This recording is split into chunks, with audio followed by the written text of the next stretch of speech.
নবুয়তের ৭ম বছর থেকে ১০ম বছর পর্যন্ত ইতিহাস, নবুয়তের ৭ম বছর থেকে ১০ম বছর পর্যন্ত আমার নবী যদি বৃষ্টির পানিতে রোদের ভিতর ভিজা আমার নবী যদি থাকতে পারে, আমরা থাকতে পারবো কিনা? একসাথে বলেন।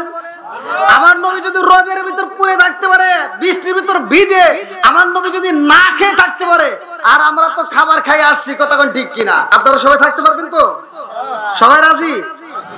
একটু তাকবীর দিয়ে বলেন আল্লাহু আকবার।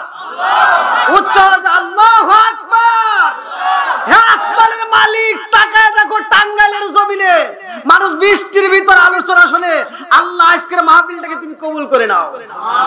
আর একটু জোরে বলেন আমিন। বন্ধুরা রে আমার রহমাতাল লিল আলামিন নবীরে বন্দী করবে আবু জাহেল। আমার রহমাতাল লিল আলামিন নবী যখন আবু জাহেলকে সহ সমস্ত এলাকায় ঘুরে ঘুরে সবাইরে দাওয়াত দেয়, কালেমার ইসলামের দাওয়াত দিছে। আজকে এখানে আসি একমাত্র উদ্দেশ্য কি? আপনাদের মাঝে দোয়া করব, কোরআন হাদিসের কিছু কথা বলি, কতক্ষণ ঠিক কিনা? আজকের আলোচনা হবে সূরা আনফাল আয়াত নম্বর 30। আল্লাহ বলছে ওয়াইদ ইয়ামকুরু বিকাল্লাযিনা কাফারু লিইসবিতুকা ওয়া ইয়াকতুলুকা আও ইখরিজুকা ওয়া ইয়ামকুরুনা ওয়া ইয়ামকুরুল্লাহ ওয়াল্লাহু খায়রুল মাকিরিন। আল্লাহু আকবার কোন। বন্ধুরা রে আমার রহমাতাল লিল আলামিন নবীরে যে জেলখানার মধ্যে বন্দী করে, জেলখানাটার নাম কিতাবের ভিতর আছে শিআবে আবি তালিব। শিআবে আবি তালিব নবুয়তের ৭ম বছরে আমার নবীরে বন্দী করা হয়। আমার নবীরে যখন জেলখানার ভিতর বন্দী করে রে টাঙ্গাইল জেলাবাসীরা, আজকের জেলখানায় গেলে তো তোমরা ফ্যানের বাতাস পাও, আজকের জেলখানায় গেলে তো তোমরা 3 বেলা খাবার পাও, আজকের জেলখানায় গেলে তো তোমরা আরামে ঘুমাইতে পারো, আজকের জেলখানায় গেলে তো তোমরা বৃষ্টির পানি থেকে বাঁচতে পারো, রোদের তাপ থেকে বাঁচতে পারো। কিন্তু আমার রহমাতাল লিল আলামিন নবীরে 1 বছর নাই 2 বছর নাই রে টাঙ্গাইল জেলাবাসীরা 3টা বছর এমন কষ্ট দিছে রে ভাই। সিরাতে হিসাবের ভিতর উল্লেখ করা হয়, ভালো করে শুনে নাও। আমার নবী যেই দিন জেলখানা থেকে বের হবে তারপরের দিন সূরা ফিল নাজিল হবে। আল্লাহু আকবার কোন। আর একটু জোরে কোন না আল্লাহু আকবার। ও গো মায়ার নবী গো সানমের মতো দেখারে লইতাম জীবনে। ও গো মায়ার নবী গো সানমের মতো দেখারে লইতাম জীবনে। চিৎকার মেরে কন্যা আল্লাহু আকবার।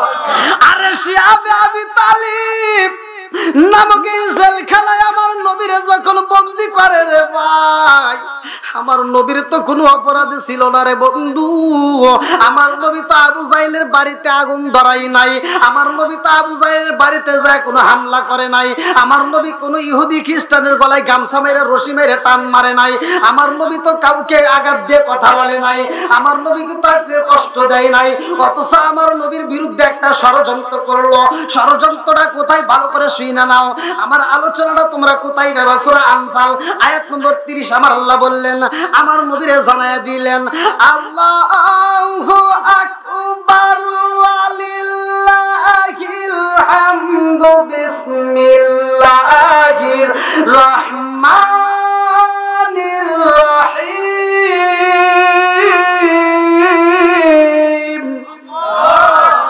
ওয়া ইয়ামকুরু বিকাল্লাযিনা কাফারু লিইসবিতুকা আও ইয়াকতুলুকা ওয়া ইয়ামকুরুনা ওয়া ইয়ামকুরুল্লাহ। ওয়া ইয়ামকুরু বিকাল্লাযিনা কাফারু লিইসবিতুকা আও ইয়াকতুলুকা আও ইখরিজুকা ওয়া ইয়ামকুরুনা ওয়া ইয়ামকুরুল্লাহ ওয়াল্লাহু খায়রুল মাকিরিন।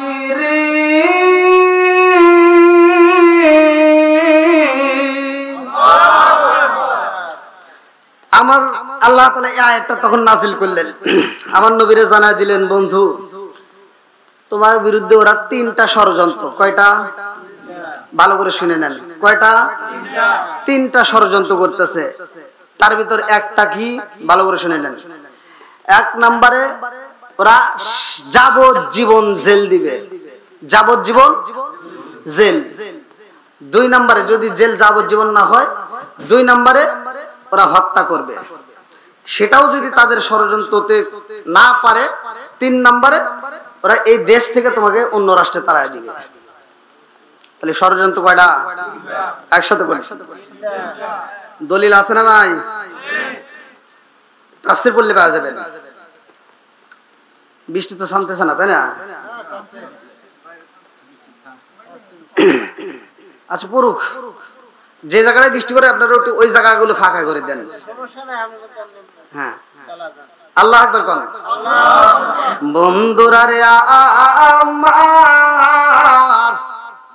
আমার নবীর কোন অপরাধ নাই রে টাঙ্গাইল জেলাবাসীরা, অথচ আমার নবীর হাতে যখন রশি লাগাইছে রে ভাই, আমার নবীর চক্ষু মুবারক দিয়ে টপ টপ করে চোখের পানি ফলায়।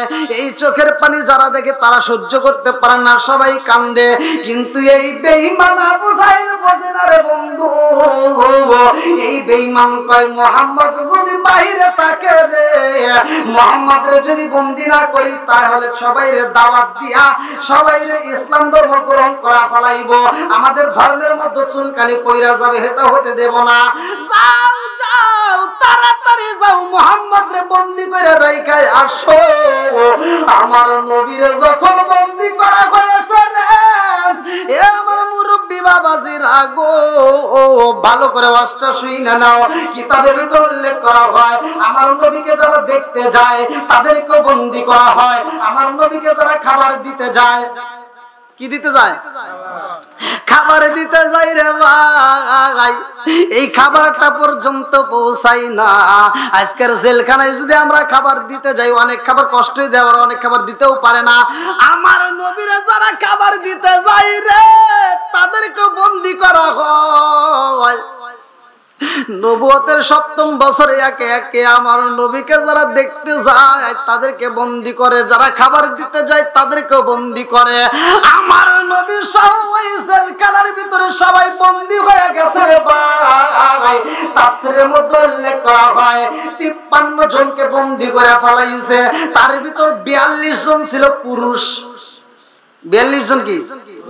একসাথে বলেন, 42 জন ছিল পুরুষ আর বাকি 11 জন ছিল মহিলা। ইয়ার ভিতরে আবার ছোট পোলা পানো আছে। এইবার ভালো করে শুইনা নাও, এই 53 জন মানুষ বন্দী অবস্থায় চোখের পানি পালায়া কান্দে। আর টাটকা রোদ, এই রোদের তাপ সহ্য করা যায় না রে ভাই। এই রোদের মধ্যেও তারা এক ফোঁটা পানি দেয় না। আমার নবীর সাহাবীরা ওই মজলিসের মধ্যে ছিল আমার নবীর সাথে।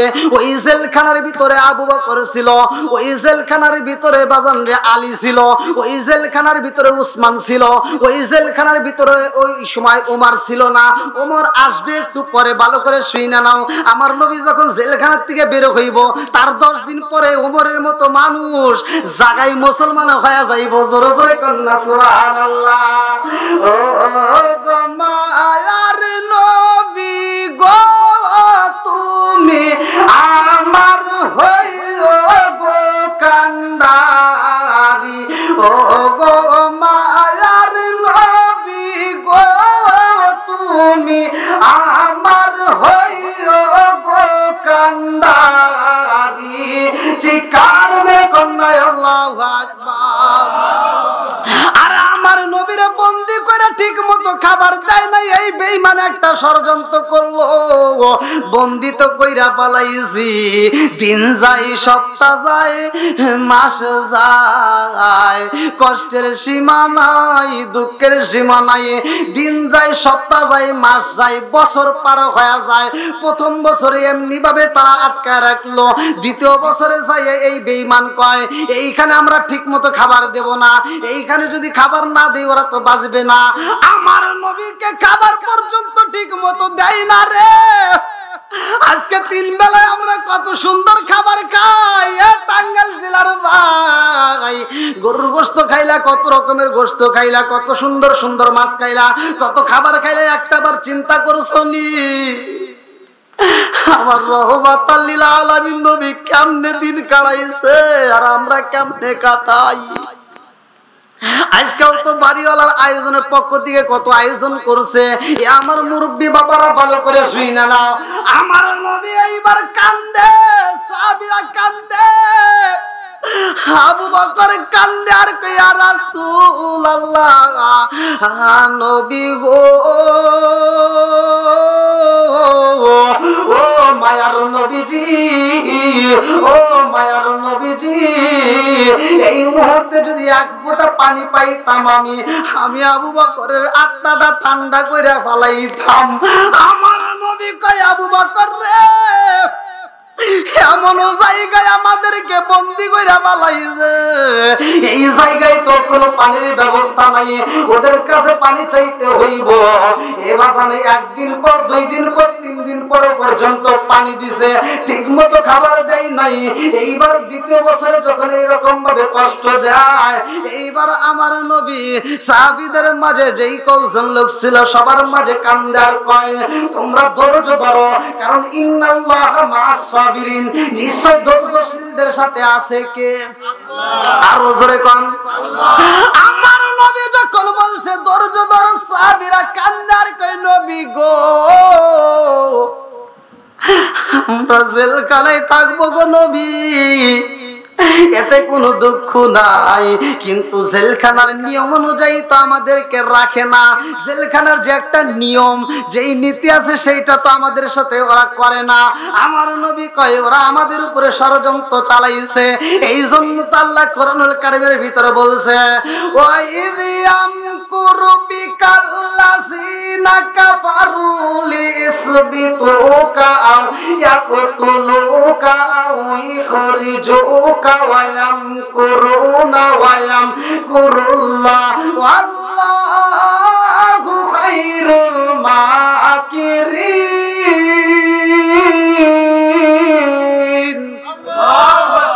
আরে 3টা ষড়যন্ত্রের ভিতরে একটা হলো আমাকে যাবজ্জীবন জেল দিয়ে মারতে চায়, 2 নম্বরে আমাকে হত্যা করতে চায়, 3 নম্বরে আমাকে দেশ থেকে তাড়াইয়া দিব।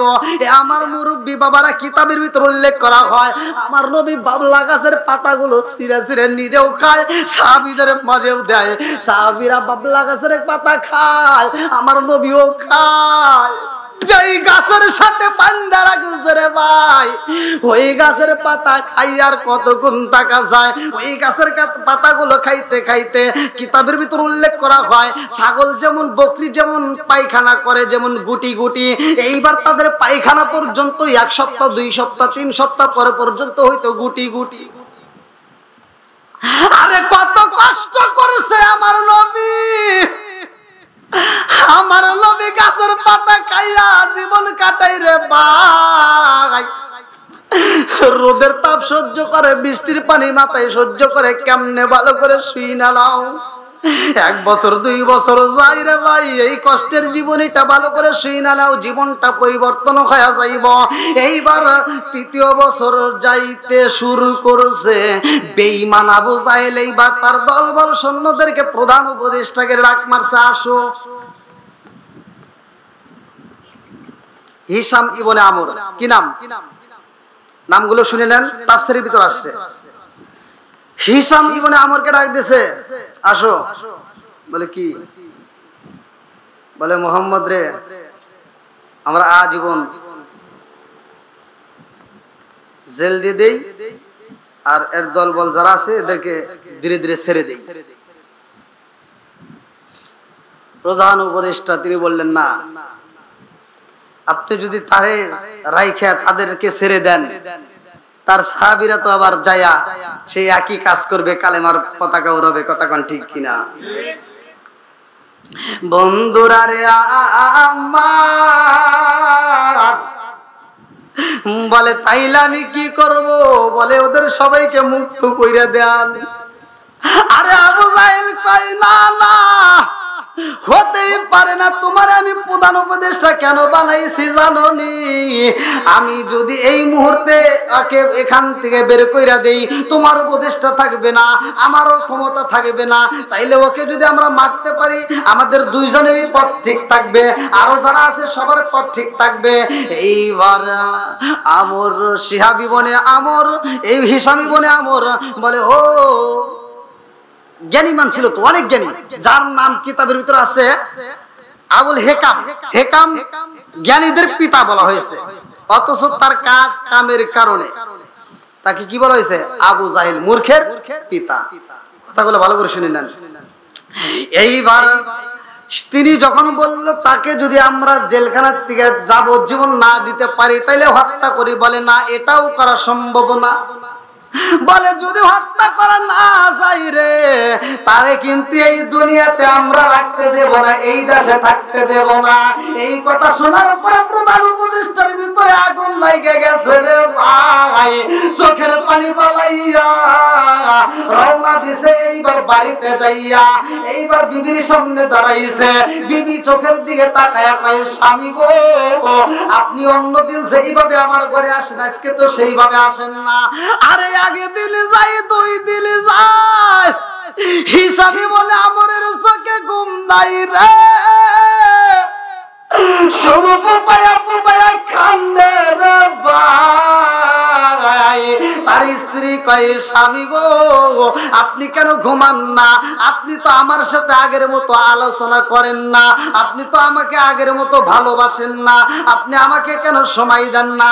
একটু আসেন না, আপনার সাথে একটু মন খুলে কথা বলি। এইবার হিসাবি মনে আমর দুইটা চোখের পানি পালাইয়া কান্দার কয়, আমার ভালোবাসার টাইম নাই, আমার ভিতরে কেমন জানি অস্থির লাগে। বিবি কয়, স্বামী গো, স্বামী, আপনার কি এমন কষ্ট হয়েছে যদি আমারে বলতে না, আপনাকে মনের মতো চিকিৎসা দিতাম। বলে আমার যেই রোগে ধরছে রে, এই রোগের চিকিৎসা করার মতো ডাক্তার নাই। আল্লাহু আকবার। হিসাবি মনে আমার কান্দার কই, বিবি রে, এমন রোগে ধরছে আমারে, আমি ঘুমাইতে গেলে ঘুমাইতে পারি না। বিবি এইবার মাথায় হাত বোলাইয়া দিয়ে কান্দে আর আদর করে বলে, কি হয়েছে? আপনি আমার সাথে একটু মনের কথা বলেন। রাত তখন ঘড়ির কাঁটায় 12টা বাজে গেছে রে ভাই, ঘড়ির কাঁটা 12টা, এখন তো 11টা বাজছে না, 11টা বাজছে, ঘড়ির কাঁটা 12টা বাজে গেছে। এইবার হিসাম ইবনে আমরে কান্দে আর কই, বিবি রে, এই গভীর রাত্রে আমার মনের কথা শুনতে চাস? বলে হ্যাঁ, আপনার মনের কথাগুলো বললে আমি খুশি হইতাম। এইবার হিসাম ইবনে আমর দুইটা চোখের পানি পালায়া কান্দে আর কই, বিবি, আমার মনের কথা বলতে পারবো, আগে তোরকে আমি কয়েকটা প্রশ্ন করব, উত্তর দিবি। বলে কি এমন প্রশ্ন করবে না? আমার ইবনে হিসাম প্রশ্ন করে, বিবি রে, আমার জানতে বড় ইচ্ছা হয়, মুহাম্মদ নামক এই মানুষটারে চেননি? বলে হ্যাঁ, তারে চিনবো না কেন, তারে অবশ্যই চিনি। বলে এই মানুষটা কেমন? এইবার আমর হিসাম ইবনে আমরের স্ত্রী সাথে সাথে উত্তর দিল, স্বামী গো,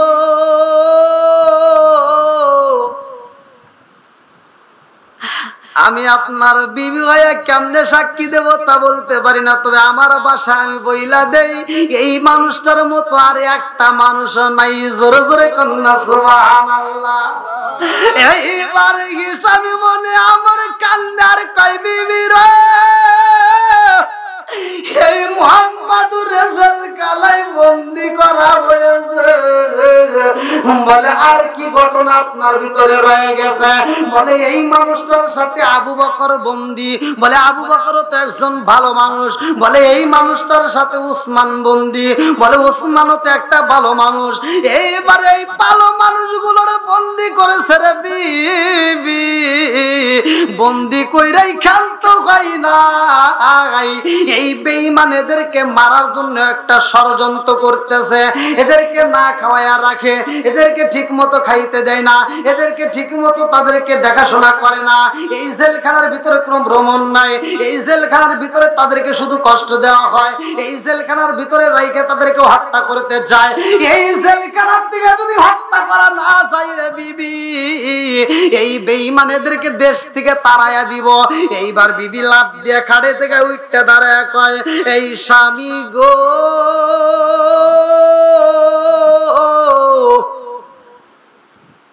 আমি আপনার বিবি হইয়া একটা কথা বলতে চাই। বলে কি বলো? এইবার বিবি কয়, স্বামী গো, মুহাম্মাদের মতো মানুষ, এই এরা যে আলোচনা করতে, এরা সবাই কি কাফের? সবাই কি কাফের? দেখেন কাফেরের ভিতর কি ভালোবাসা তৈরি হয়ে গেছে। আল্লাহু আকবার কোন। ভালোবাসা তৈরি করে দিছে কে? আর একটু জোরে বলেন কে? বিবি কান্দার কয়, স্বামী গো, ও স্বামী, মুহাম্মদ রে যদি মুক্ত না করতে পারো গো, কথা দিলাম আমি তোমার ঘরে থাকতে পারবো না, আমি তোমার ঘর ছেড়ে বাবার বাড়ি চইলা যাব। আল্লাহু আকবার। আরে স্বামী বলে আমার কান্দার কয়, বিবি রে আমিও তা চাই ওই মানুষটারে মুক্ত করতে, আমি ওই মানুষটারে মুক্ত করার জন্য পাগল পারা, ওই মানুষটার জন্য আমার চোখে ঘুম নাই, ওই মানুষটার জন্য আমি পাগল পারা হয়ে গেছি। ও বিবি জানো শুনি, ওই মানুষটা শুধু আমার চোখে চোখে বাসে। আমি যখন খাইতে বসি ওই মানুষটারে স্বপ্নে দেখি, আমি যখন খাইতে বসি আমার চোখের সামনে অটোমেটিক বাইসা ওঠে, আমি যখন রাস্তায় চলি ওই মানুষটার চেহারা আমার চোখের সামনে বাসে। এইবার বিবি কয়, ওই মানুষটারে কেমনে মুক্ত করবেন গো স্বামী?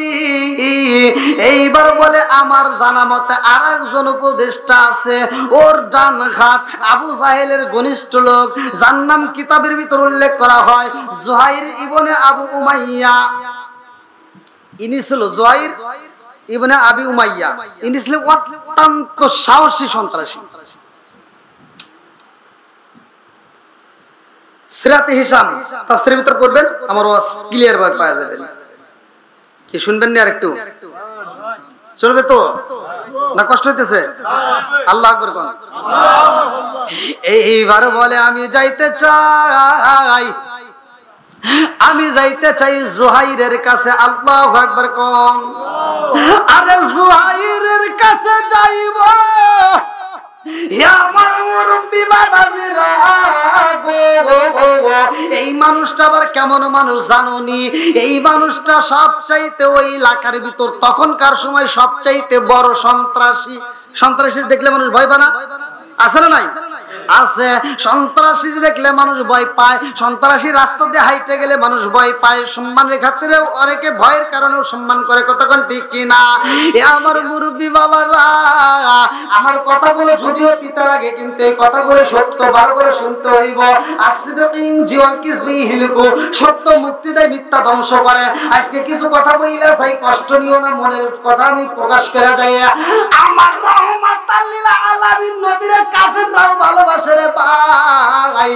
এইবার জুহাইরের জন্য পাগল পারা হইয়া রওনা দিছে হিসাবি বনে আমরা। রাত্রি 12টার পরে যখন রওনা দিছে রে ভাই, এই মানুষগুলো তো রাত্রি 12টার পরে ঘুমাতো বাদ দিয়ে জায়গা থাকবে না। সবগুলো মানুষই তো ঘুমানোর কথা, কোনো বাড়িতে কোনো আওয়াজ নাই, কোনো পশু পাখির আওয়াজ নাই, সবাই নীরব। আল্লাহু আকবার কোন। আচ্ছা আপনারা কি দেখছেন যে রাত 12টার পরে একটার সময় পশু পাখি চেঁচামেচি করতেছে? সবাই নীরব। মানুষকে আল্লাহ তাআলা আরাম দিয়েছে যে আরামে ঘুমাবে, তাকে কেউ ডিস্টার্ব করবে না। সুবহানাল্লাহ। রাত্রিটা আল্লাহ সৃষ্টি করছে দেখেন কি সুন্দর করে। আমরা আসলে বুঝি না তো। আল্লাযী খালাকা সাবআ সামাওয়াতিন তিবাকা মা তারা ফি খালকির রহমানি মিন তাফাবুতি ফারজি'ল বাসরা হাল তারা মিন ফুতুর সুম্মা রজি'ল বাসরা কাররাতাইনি আনকালিবু ইলাইকাল বাসরু খাসিআ ওয়া হুয়া হাসির। আল্লাহু আকবার। আল্লাহু আকবার। আসমান জমিন বানাইছে কে? তাকায় দেখো কত সুন্দর। কোন কিছু না করলা, এই যে মাঠের ভিতর বসে আছো শুধু আসমানের দিকে তাকায়া এই সৃষ্টি নিয়ে শুধু একবার বলবা আহ আল্লাহ কত সুন্দর। এই সুন্দর বলাটার কারণে তোমার আমলনামায় 70 বছর নফল ইবাদত করলে যে সব জায়গায় সে সব দিয়ে দিবে। বন্ধুরা রে আমার এইবার জুহাইরের বাড়ি রওনা দিছে রে ভাই। জুহাইর ইবনে আবু উমাইয়ার বাড়িতে যাইব। এইবার যখন বাড়ির গেটের সামনে দরজার সামনে দাঁড়াইছে চিন্তা করে এই গভীর রাতে আমি তোরে কেমনে ডাক দেই, এত বড় একটা সন্ত্রাসী না জানি আবার দরজা খুলে আমার উপর আক্রমণ করে, একটা ভয়ও জায়গা যায়। আরে কোন উপায় নাই, চিন্তা করে আমার ঘরে তো শান্তি নাই, আমার বিবিও তো চাই তারে মুক্ত করতে, তাইলে আমি এখন তারে ডাক দেব যা আছে কপালে। এইবার দরজার সামনে দাঁড়াইয়া বলে জুহাইর, আরে একটা মাত্র ডাক দেওয়া মাত্র জায়গায় দরজাটা খুইলা দিছে রে ভাই। দরজা যখন খোলা হয় হিসাবি মনে আমার কান্দে আর কয় ও জুহাইর, এই গভীর রাত্রে তুমি কি ঘুমাও নাই? এই গভীর রাত্রে তুমি কি ঘুমাও নাই? তুমি কি ঘুমাও নাই? কারণটা কি? তোমার চোখে কেন ঘুম নাই? আরে জুহাইর কান্দে আর কই ভাই আমার চোখে ঘুম নাই, কিন্তু আমার জানতে বড় ইচ্ছা হয় এই রাত্রে তো কোনোদিন তুমি আমার বাড়িতে আসো নাই, আর এই রাত্রে তো আমারে কেউ কোনোদিন ডিস্টার্ব করে নাই। আমি যখন রাত্রিতে ঘুমাইতে আসি কোনো লোক ক্ষমতাশীল ব্যক্তি হলো আমার সামনে আইসা সাহস পায় না, অথচ তুমি আমার দরজার সামনে টোকা দিলা, কারণটা কি? বলে বাইরে ভাই ও ভাই তোমার চোখে ঘুম নাই, ওই জ্বালায় আমি পইরা গেছি, আমার চোখেও ঘুম নাই। আল্লাহু আকবার। আরে কার কাছে বলিব দুঃখ, আমি কার কাছে বলিব দুঃখ, দরদি মিলে না, আমি কই না মনের কথা, কই না আমি কই না মনের কথা, কই না চিকার মেরে কন্যায় আল্লাহু আকবার। জুহাইর কয় আমি আপনার মনের কথা জানি, কি এমন কষ্ট আপনার ভিতরে চোখে ঘুম নাই? বলে আমার তো একই প্রশ্ন, তোমার চোখে কেন ঘুম নাই? বলে আমার চোখে ঘুম নাই ভাই জানো নি, আমার ঘরের ভিতরে শান্তি নাই। বলে কারণটা কি? বলে কারণ জানো নি, আমার ঘরের ভিতর আমার জনম দুঃখনি মা, আজ 2টা বছর হয় আমার মা অসুস্থ হয়ে বেডে পইরা গেছে। আমার মারে খাওয়াইতে হয়, আমার মায়ের গোসল করাইতে হয়, আমার মায়ের সেবা করতে হয়, আমার মায়ের এত খেদমত করার পরেও আমার চোখে শান্তি নাই। বলে কারণটা কি? বলে আমার জনম দুঃখনি মা কেমনে জানি জানতে পাইছে মুহাম্মদ নাই, মুহাম্মদ তো জেলখানার ভিতরে বন্দী, মুহাম্মদ জেলখানার মধ্যে বন্দী। এই খবর পাইয়াই আমার মা আমাকে আইসা বলে ও বাবা জুহাইর,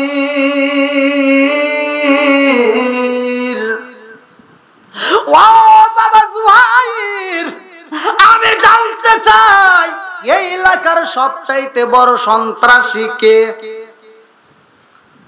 মা প্রশ্ন করছে ছেলেরে। কথা কি বুঝতেছেন আপনারা নাকি শুধু এমনি এমনি? জুহাইর প্রশ্ন করছে, জুহাইরের মা প্রশ্ন করছে বাবা আমি মা জানতে চাই এই এলাকার ভিতর সবচাইতে বড় সন্ত্রাসী কে? এইবার জুহাইর একটা মুস্কি হাসি দিয়ে বলতেছে মা এই এলাকার ভিতর সবচাইতে বড় সন্ত্রাসী তো সবাই এক নামে চেনে আমারে। তুমি? বলে হ্যাঁ।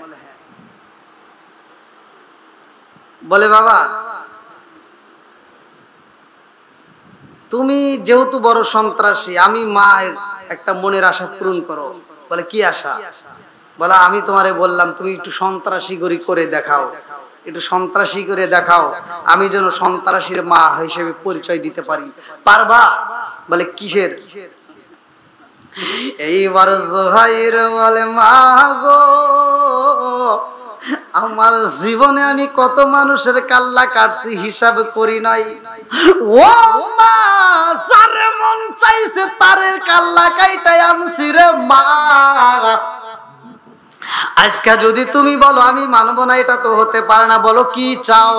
জনম দুঃখনি মা বলে জুহাইর রে বাবা হাত দে, ও বাবা।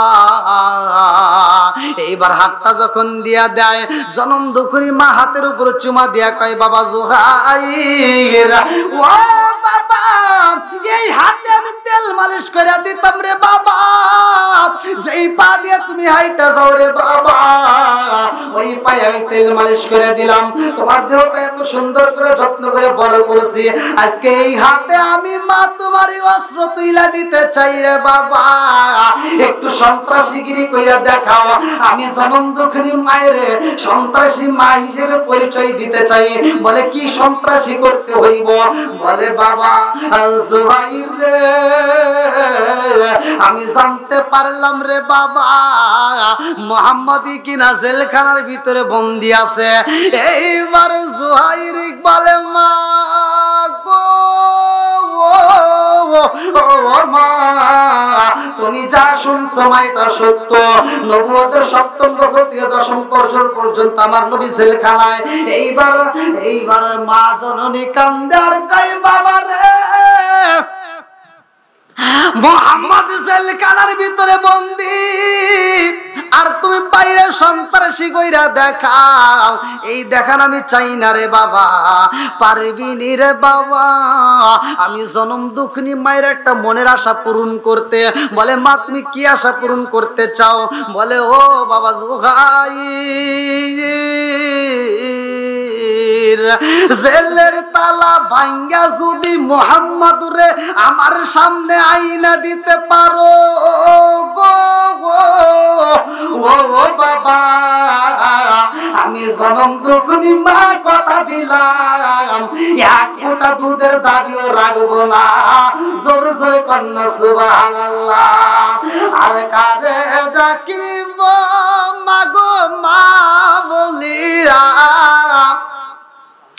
মাই যে আমায় সারা গেল জনমেলা গিয়া, আর কারে ডাকিব, আর কারে ডাকিব মাগো মা বলিয়া, মাই যে আমায় সারা গেল জনমেলা গিয়া, আর কারে ডাকিব।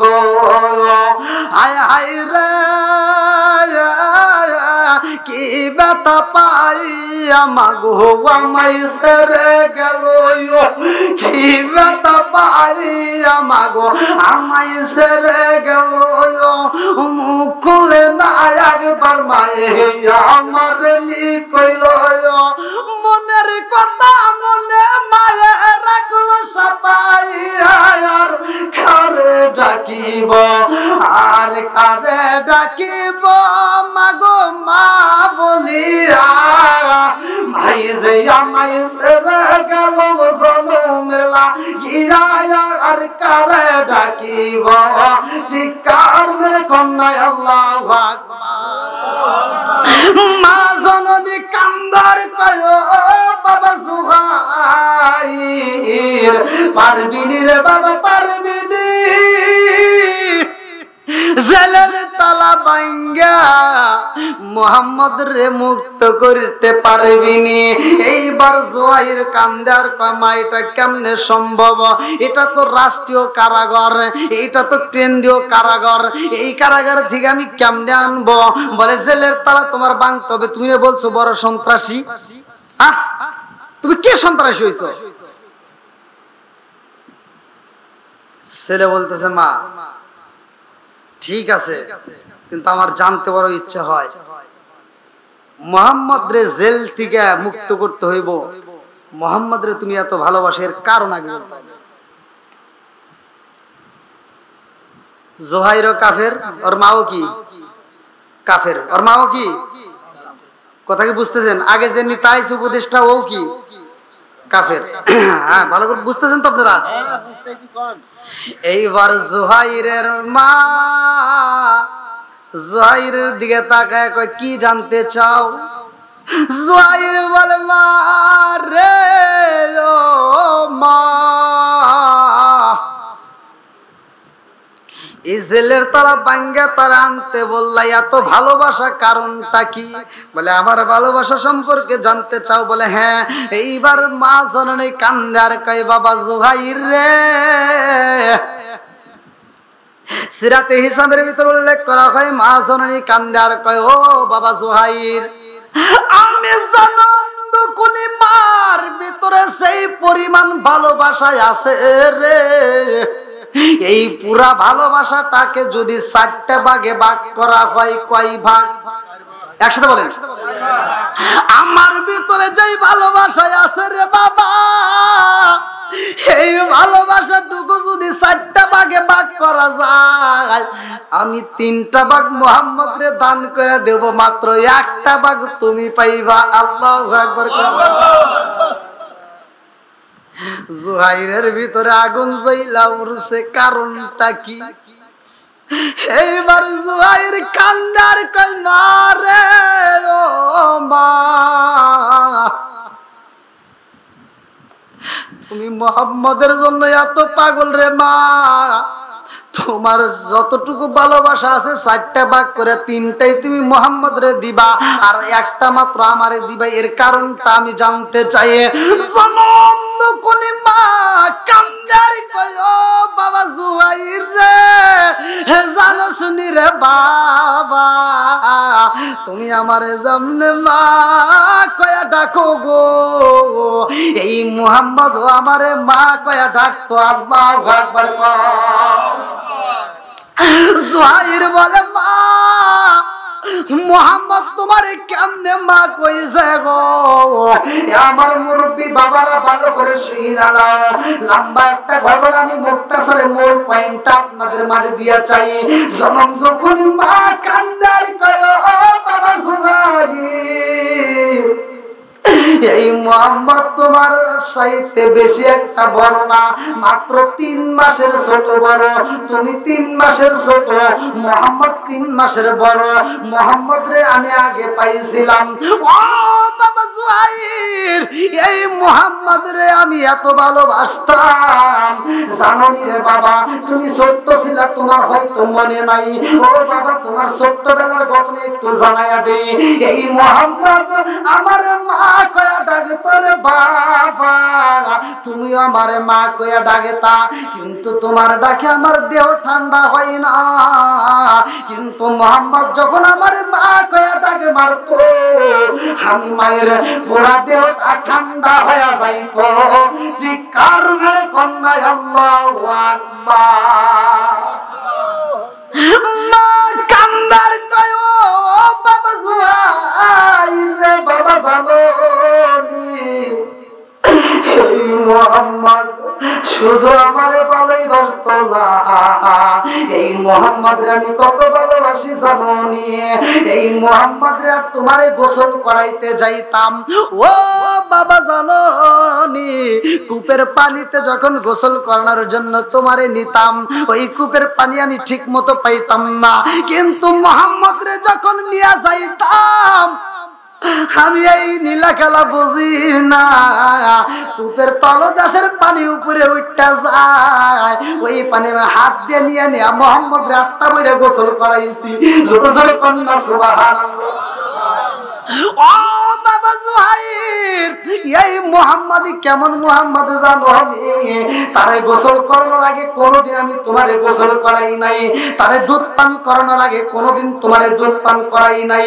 এ বাবা জোহাইর, মুহাম্মদের ঘুমানোর আগে তোমারে কোনোদিন ঘুমাইতে নেই নাই, মুহাম্মদের মাথায় তেল দেওয়ার আগে তোমার মাথায় কোনোদিন তেল দেই নাই, মুহাম্মদের আদর করার আগে তোমারে কোনোদিন আদর করি নাই।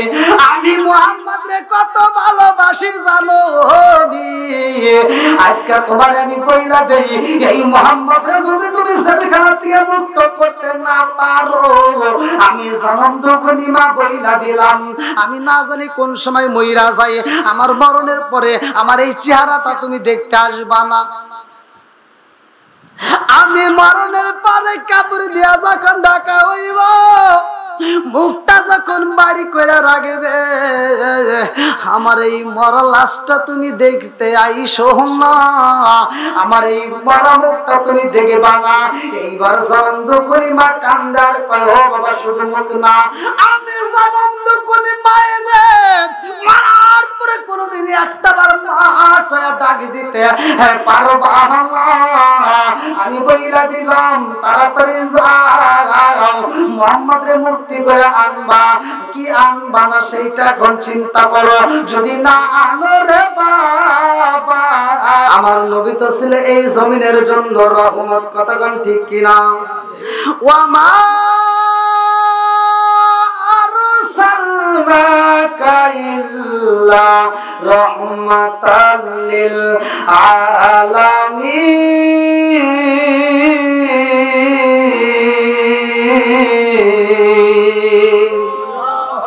আরে আমার নবী গাছের জন্য রহমত, আমার নবী মাছের জন্য রহমত রে ভাই, আমার নবী আসমানের জন্য রহমত, আমার নবী জমিনের জন্য রহমত, আমার নবী আমাদের জন্য রহমত। জোরে জোরে কন্যা সুবহানাল্লাহ। ওই নবীর দুনিয়াতে আগমনের মাস, নবীর কথা না বললেই নয় রে ভাই, একটু বলতেই হইব, কারণ আমার নবী তো দামি নবী, এই মতো এই নবীর মতো আর কোন নবী নাই, কথাগণ ঠিক কিনা? যতগুলো নবী আছে দুনিয়াতে, যতগুলো নবী আছে, সব নবীর পরে আসছে আমাদের নবী, কথাগণ ঠিক কিনা? সব নবীর পরে আমাদের নবী, অথচ দামের বেলায় সব নবীর চাইতে আমার নবীর দাম বেশি। জোরে কোন সুবহানাল্লাহ। আমার নবী বলছে, যেই ব্যক্তিটা আমি রাসূলের উপরে একবার দুরূদ শরীফ পড়ে, কয়বার? জোরে কোন? একবার দুরূদ শরীফ পড়ে, আমার নবী বলছে ওই ব্যক্তিটার উপর আমার আল্লাহ 10 বার রহমত বর্ষণ করে। জোরে কোন সুবহানাল্লাহ। আর আমার নবী শেষ নবী, এই নবীর পরে কি আর কোন নবী আছে? আর কোন নবী আসবে? আনা খাতামুন নাবিয়িনা লা নাবিয়্যা বাদি, আমার নবী বলছে আমি হলাম শেষ নবী, আমার পরে আর কোন নবী নাই। জোরে কোন সুবহানাল্লাহ। বন্ধুরা রে আমার, ওই নবীর জীবন বৃত্তান্ত কষ্টের দিনগুলো ভালো করে শুনে নাও। আমার রহমাতাল লিল আলামিন নবী এত আদর করে, এত ভালোবাসা মানুষকে কথা বলতো, এত সুন্দর করে দিনের কাজ করতো, তারপরে কিছু বেঈমানদের ভিতরে ফাটল লাগতো। এই বেঈমানরা আমার নবীর উপরে চক্রান্ত করতো, সেই চক্রান্তের একটা দৃষ্টান্ত আপনাদেরকে দিলাম, আর একটা দৃষ্টান্ত ভালো করে শুনে নাও। আমার নবী যখন প্রকাশ কইরা দিছে ভাই কালেমার নিচে আসতে হইব, এইবার বেঈমানেরা একটা ষড়যন্ত্র করলো। বেঈমানেরা একবার ষড়যন্ত্র কইরা বলল, মুহাম্মাদের কালেমাটা বন্ধ কর, ভালো করে শুনে নাও, ভালো করে শুনে নাও।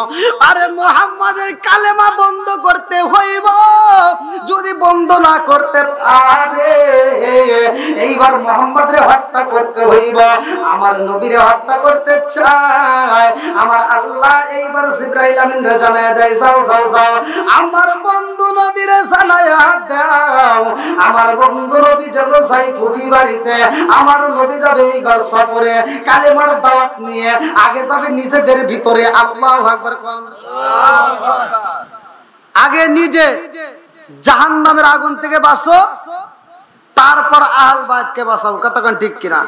পবিত্র কোরআনুল কারীমের ভিতরে আল্লাহ বলছে আগে নিজে জাহান্নামের আগুন থেকে বাঁচো তোমার, তারপর আহল বাইতকে বাঁচাও। এবার নিজেদের ভিতরে আগে কালেমার দাওয়াতটা চলে যাও, যেহেতু এখানে ষড়যন্ত্র চলতেছে, এখানকার লোকেরা তোমাকে মারবে। এইবার আমার নবী যখন চইলা যাই রে ভাই, আমার রহমাতাল লিল আলামিন নবীর ছয়টা ফুপি ছিল রে বন্ধু, ছয়টা ফুপি কিতাবের ভিতর উল্লেখ করা হয়। সবচাইতে বড় ফুপির নাম ছিল উমামা। কি নাম? জোরে কর। আমি যতটুকু পড়ছি ততটুকুর উপরে বলছি, আপনি একটু ভালো করে শুনে নেন। আমি কিতাবের নাম বলে দিয়ে যাবো যাতে আপনাদের ভিতর কোনো দ্বন্দ্ব না থাকে। আমার নবীর বড় ফুপির নাম হচ্ছে উমামা। এইবার আমার নবী যাই উমামার বাড়িতে। আল্লাহু আকবার কোন। আরে উমামার বাড়ি যাই আমার নবী একটা ডাক মারছে, ফুফি ও ফুফি জান। আরে ফুফি জান কয়ে যখন ডাক মারছে, ফুফি বাড়ির ভিতর দিকে এইবার গেটের দিকে দৌড়ায় আইছে। আমার ভাতিজা মুহাম্মাদের কণ্ঠের আওয়াজ পাওয়া যায়। আরে বড় ফুফি উমামা আমার নবীর দেখা রে ভাই খুশি হয়ে ডাক মারছে, আই রে বাবা আয়। ও বাবা, আমাদের বাড়িতে কোনদিন তো তুমি এই টাইমে আসো না, আজকে তুমি আমাদের বাড়িতে আসলা, কারণটা কি? আমার নবী কান্দার কই ফুফি রে, ও ফুফি তুমি জানো নি মক্কার মানুষেরাই আমারে পাগল কয়, মক্কার মানুষেরাই আমারে মারতে চায়। ফুফিরাই আমি কালেমার দাওয়াত দিছি বইলা তারা আমারে পাগল কয়। আমার নবীর দিকে তাকাইয়া উমামা কান্দে আর কয়, ও বাবা মুহাম্মদ তোমার এই কালেমার দাওয়াতটা বন্ধ করে দাও, তাইলে তো তোমারে পাগল কইব না, তাইলে তো তোমারে কেউ মারবে না, তুমি এই কালেমার দাওয়াতটা বন্ধ করে দাও। আমার নবী ফুপায়া ফুপায়া কান্দে। আমার নবী যখন কান্দে ভাই, আমার নবীর পালক পুত্র ছিল যার নাম কিতাবের ভিতর আছে, কোরআনের ভিতর আছে, কোরআনের ভিতর তার নামটা উল্লেখ করা আছে যায়েদ। কি নাম? একসাথে বলে যায়েদ। আমার নবীর পালক পুত্র যায়েদ। এইবার যায়েদ যখন আয়েশা হাজির হইছে, আমার নবীর দিকে তাকাইয়া যায়েদ কান্দার কয়, আব্বা জান আপনি চোখের পানি ফেলাইবেন না, আপনি কাঁদবেন না। ও বাবা, আপনার চোখের পানি দেখলে আমি তো সহ্য করতে পারি না। আমার মুরব্বী বাবারা ভালো করে শুই না। এইবার যায়েদের রুমাল দিয়া আমার নবীর চোখের চক্ষু মুবারকের পানি মুবারকটা মুইছা দেয় যায়েদ। আরে আমার নবী কান্দার কই, বাবা যায়েদ রে, ও বাবা যায়েদ, আমার ফুফি যদি জানতো রে বাবা, আমার ফুফি যদি কালেমার মজা বুঝতো, এই কালেমাটা বন্ধ করতে বলতো না। আমার ফুফি কালেমার মজা পাই নাই, আমারে কালেমার দাওয়াত দিতে বন্ধ করতে কয়। এই জন্য আমার খারাপ লাগে, আমার কাছে কষ্ট লাগে, আমার আপন মানুষগুলো কেন বোঝে না। এইবার আমার নবীর দিকে তাকাইয়া যায়েদ কান্দার কয়, আব্বা জান আপনার চোখের পানি দেখলে আমি সহ্য করতে পারি না, আপনি আর কাঁদবেন না। এমন সময় আমার নবীর ফুফাতো ভাই, আমার নবীর ফুফাতো ভাই কিতাবের ভিতর যার নাম উল্লেখ করা হয় উবাইদুল্লাহ। উবাইদুল্লাহ এইবার আমার নবীর সামনে দাঁড়াইয়া একটা মুস্কি হাসি দিয়া বলে, ভাইরা ভাই, অল্প দিনের ছোট বড় ছিল উবাইদুল্লাহ। উবাইদুল্লাহ বলতেছে, ভাই আমাদের বাড়িতে তুমি এই টাইমে কারণ কি? এই টাইমে তো তুমি কোনোদিন আমাদের বাড়িতে আসো না। বলে, আমি তো আসি নাই, আমারে পাঠাইছে কে? জোরে কোন। এইবার উবাইদুল্লাহ কয়, ভাইরে ভাই চালাকি যদি করতে হয় অন্য জায়গায় করো, এই জায়গায় চলবে না। বলে, কারণটা কি? আরে উবাইদুল্লাহ কয়, ভাই ও ভাই তুমি আমাদের বাড়িতে কেন আইছো কেউ না জানলে আমি কিন্তু জানি। বলে, কি জানো? বলে, তোমার মক্কার মানুষেরা এখন মারতে চায়, তোমারে পাগল কয়। নাউজুবিল্লাহ কন। আমার নবী পাগল না রে ভাই, আমার নবী কি পাগল ছিল? আমার নবীরে পাগল কয়। উবাইদুল্লাহ কয় তোমারে মারতে চাই, এই জন্য তুমি আমাদের বাড়িতে আইছো। আমার নবী কয় ভাই উবাইদুল্লাহ রে, ও ভাই যা বুঝছো যা কইছো তোমার কথাও ঠিক, মক্কার মানুষরাই আমারে পাগল কয়, এই জন্য কালেমার দাওয়াত নিয়ে তোমাদের বাড়িতে আইছি, তুমি পড়বানি। বলে তোমার কালেমার কোনো পাওয়ার আসেনি? এবার আপনারা বলেন কালেমার পাওয়ার আছে না নাই? কোরআনের দাম আছে না নাই? আর একটু জোরে বলেন আছে না নাই? আরে কোরআনের দাম কাদের কাছে ভালো লাগবে, আলোচনা কাদের কাছে ভালো লাগবে? সূরা আনফাল আয়াত নম্বর 2 ভালো করে শুনে নাও। আমার আল্লাহ বলছে প্রকৃত মুমিন তারাই, ইন্নামাল মুমিনুনা আল্লাযীনা ইযা যিকিরাল্লাহু ওয়াজিলাত কুলুবুহুম ওয়া ইযা তুলিয়াত আলাইহিম আয়াতুহু যাদাতুহুম ঈমানাও ওয়া আলা রাব্বিহিম ইয়াতাওয়াক্কালুন।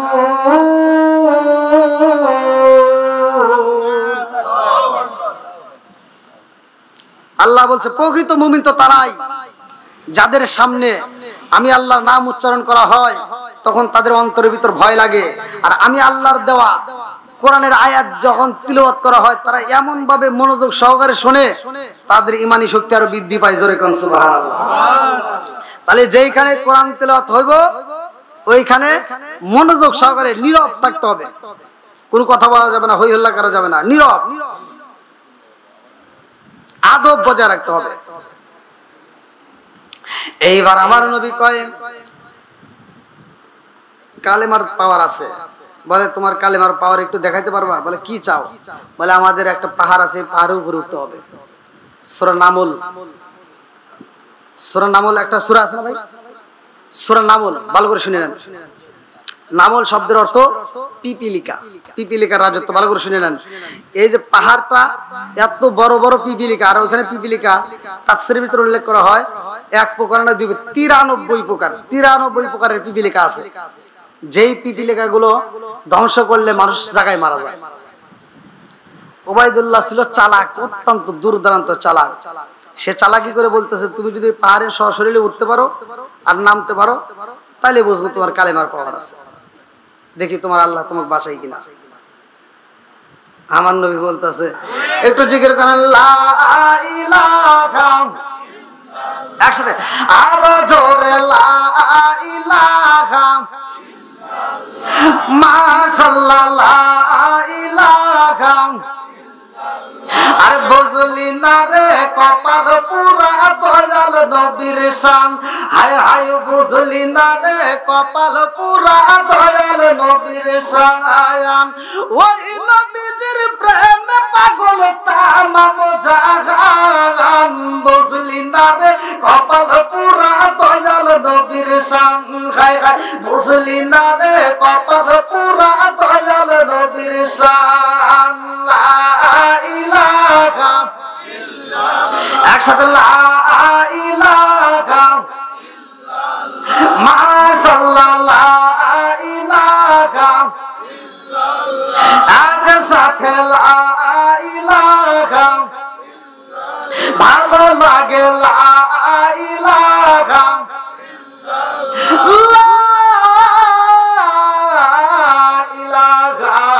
ইল্লাল্লাহু মুহাম্মাদুর রাসূলুল্লাহ সাল্লাল্লাহু আলাইহি ওয়াসাল্লাম।